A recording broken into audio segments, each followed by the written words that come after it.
नमस्कार. मी शिल्पा ढवळीकर. काही दिवसापूर्वी मी फेसबुकला एक पोस्ट टाकली होती की दिवाळीचा कधीही न संपणारा फराळ म्हणून.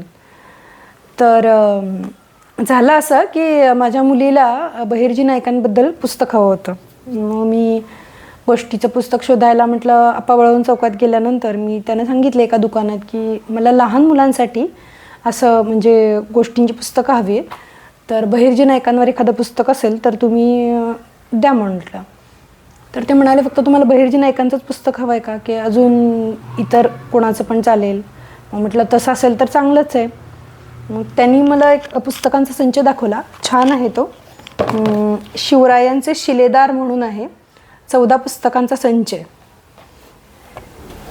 असा. तर त्याच्यामध्ये बरेच जण आहेत, म्हणजे गुप्तहेर बहिर्जी नाईक आहेत.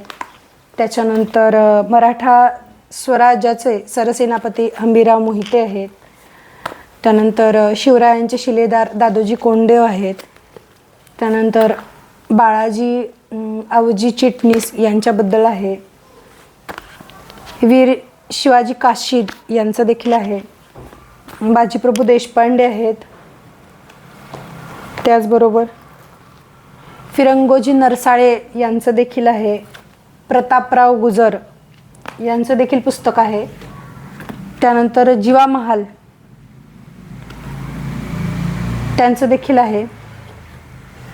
त्यानंतर मुरारबाजी देशपांडे त्यांच्याबद्दल देखील आहे. तानाजी मालुसरे त्यांच्याबद्दल देखील आहे. त्यानंतर नेताजी पालकर त्यांच्याबद्दल देखील पुस्तक आहे. त्यानंतर कान्होजी जेधे त्यांच्याबद्दल देखील आहे पुस्तक. मदारी मेहतर, रामाजी पांगेराम आणि कोंडाजी फर्जंद यांच्याबद्दल आहे. हे असे 14 पुस्तकांचा संच आहे. त्याचं काहीतरी 1450 त्याची किंमत आहे.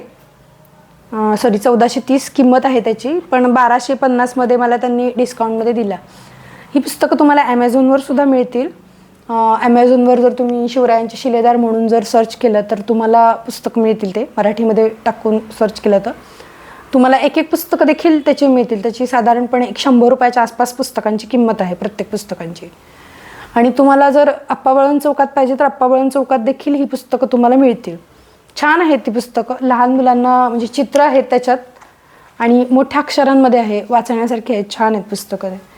त्याचबरोबर हे एक छत्रपती शिवाजी महाराजांचं शिवरायांच्या स्फूर्तिकथा म्हणून आहे, शांताराम कर्णिक यांचं. हे देखील एक छान पुस्तक आहे. म्हणजे लहान मुलांसाठी गोष्टींची अनेक पुस्तकं आहेत. म्हणजे माझ्या वाचण्यात मला आवडलेली पुस्तकं आहेत. त्यानंतर जाणता राजा छत्रपती शिवाजी महाराज हे एक पुस्तक आहे. ह्या पुस्तकाचा किस्सा असा झाला की आम्ही सोसायटीमध्ये शिवजयंतीच्या वेळी आम्ही लहान मुलांना सांगितलं की तुम्ही काहीतरी शिवाजी महाराजांची एखादी गोष्ट सांगा, पोवाडा गा, किंवा त्यांच्यावर एखादं गाणं म्हणा, किंवा एखादं नृत्य सादर करा, म्हणजे त्याशी संदर्भात असं. तर छोट्या छोट्या मुलांनी जेव्हा सादरीकरण केलं तेव्हा आम्ही असं विचार केला की प्रत्येकाला काहीतरी भेटवस्तू द्यायला पाहिजे. तर मग माझी एक मैत्रीण स्नेहा म्हणून, तिनं सांगितलं की आपण चॉकलेट किंवा कॅडबरी बिस्किट वगैरे असं काही देण्याच्या ऐवजी भेटवस्तू म्हणून आपण पुस्तकच देऊया ना. छत्रपती शिवाजी महाराजांची पुस्तकं खूप छान छान आहेत. आपण तीच देऊया मुलांना की जेणेकरून मुलं ॲटलिस्ट वाचतील. आपल्याला बक्षीस मिळालं किंवा आपल्याला भेट मिळालं म्हणून तर वाचतील. म्हणून तिने एक छानसं पुस्तक आणलेलं होतं. तर हे पण एक छान आहे, म्हणजे मला आवडलं. एक पानाची अशी गोष्ट आहे ती, म्हणजे वाचायलाही छान सोप्या शब्दांमध्ये आहे, अवघड शब्द नाही आहेत. आणि लेखनाच्या बाबतीत आलंच तर माझे सगळ्यात आवडते लेखिका आहेत संगीता बर्वे म्हणून. त्यांचं खूप छान पुस्तक, म्हणजे लहान मुलांची वगैरे त्यांनी खूप छान पुस्तकं लिहितात. हे पियूची वही म्हणून आहे. त्यानंतर माझा आजोळ भाग 2 आहे, म्हणजे ह्याचाच भाग 2 आहे. त्यानंतर भोपळ्याची बी म्हणून एक आहे त्यांचं. संगीताताईंचं झिपरू म्हणून आहे. उजेडाचं गाव म्हणून आहे. अशी अनेक पुस्तकं आहेत, छान पुस्तकं आहेत त्यांची. तर अशी वेगवेगळी पुस्तकं आहेत. त्यानंतर महाभारत आणि रामायणांची पण मी वाचलेले आहेत. ते छान आहेत, छोट्या छोट्या गोष्टी आहेत. हे सुलभ रामायण म्हणून आहे, राजा मंगळवेडेकर यांचं आहे. ज्योत्स्ना प्रकाशनचं. आणि महाकाव्य महाभारत हे एक नवनीतचं आहे, ते पण छान आहे, वाचलेलं आहे मी. आणि लहान म्हणजे त्याच्यात गोष्टी वगैरे आहेत, चित्र आहेत, त्यामुळं मुलांना ते वाचायलाही आवडतात. तर असं आहे.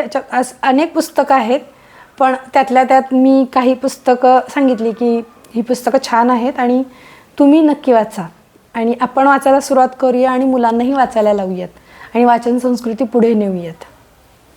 धन्यवाद.